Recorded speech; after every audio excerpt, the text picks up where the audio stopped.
Mario Party is like a big fruit salad with a bunch of different party games. You all roll a die and run around a Monopoly board, but instead of landing on go, someone lands on a tile, and then next thing you know, you're all playing tug of war and jumping rope. It's a great way to lose friends, and an even better way to lose your girlfriend. I have the tendency to get a little competitive, and I'm definitely a sore loser. So as you can probably imagine, for my boyfriend, walking into a Mario Party date night is like stepping on a bear trap. If he wins, he loses, and if he loses, he loses. So I guess you can consider it a net loss. Do you want to pursue a lose-lose negotiation?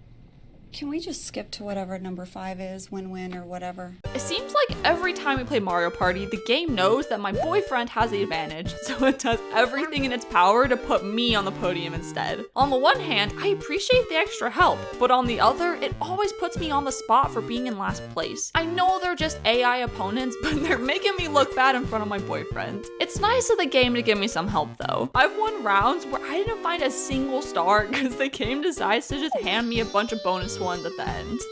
Oh god, yeah. Oh my god. I know who this one's going to.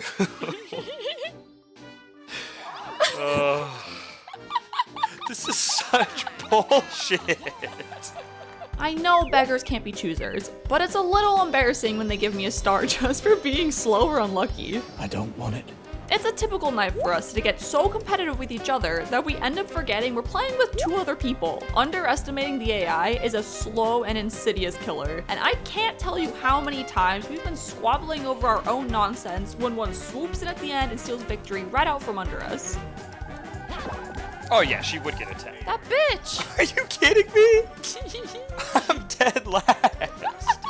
My boyfriend is the minigame master. I don't know how he does it, but there are some games where he wins every single one. Oh my god.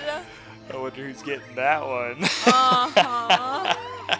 Every time the roulette wheel spins, I'm biting my nails and praying that it won't be one with lots of jumping. He grew up playing these on the GameCube, so he's got some core memories helping him take the W. Fueled by nostalgia itself, he always manages to sneak out a win. Push your penguins, push your penguins, push your penguins, push your Yes! Before the minigames start, you can practice the controls in the little preview window. Sometimes I get into such a flow state that I forget that practice isn't actually the real thing and celebrate a little too early. Are you ready to start? Oh my god, I thought we'd started already. It's not fair how I always seem to be amazing at the minigame in that little window, but when the time comes to actually perform, I'm like the first one eliminated. No! We've both got minigames that we love and hate. Most of the ones he loves, I hate, because he's so damn good at them. During the free-for-alls, my goal is to not come in last place. Easier said than done with all the chaos that usually unfolds. Shit. Oh no, didn't we set Daisy to hard? I have to say, my favorite minigames are the ones where I'm on a team. I love when we roll a 2v2 and he and I get to bully the AI together. It's a little awkward when I end up paired with one of them though. The absolute worst case scenario is when I end up in a 1v3 against everyone else. Oh god damn it. I hate these!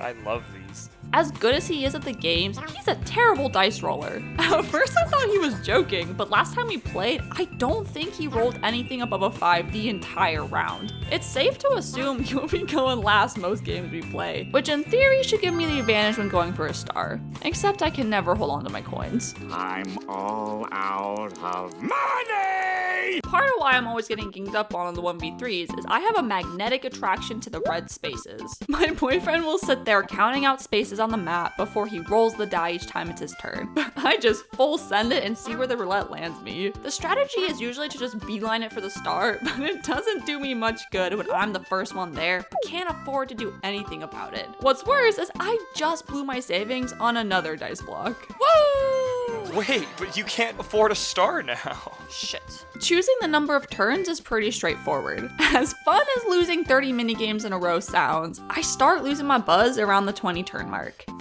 is like that happy medium where we both get our fix and leave the door open for a rematch if we're feeling up for it. My favorite maps are the ones where the star doesn't move around much, if at all. Nothing like getting 3 spaces away from a star and then watching it move clear across the board. Are you fucking kidding me? I was so close! Each map has different gimmicks to them that'll let you sabotage the other players. He ought to know by now that he'll be outside on the curb if he decides to sabotage me instead of the AI. Even still, he just can't help himself sometimes. Oh, okay. What? Wow. As much as I love all the items, I'm always forgetting to use them. It seems like every time we get to the final 5 turns, I've got to start spamming all my mushrooms and traps. I have to believe that it holds some secret strategy.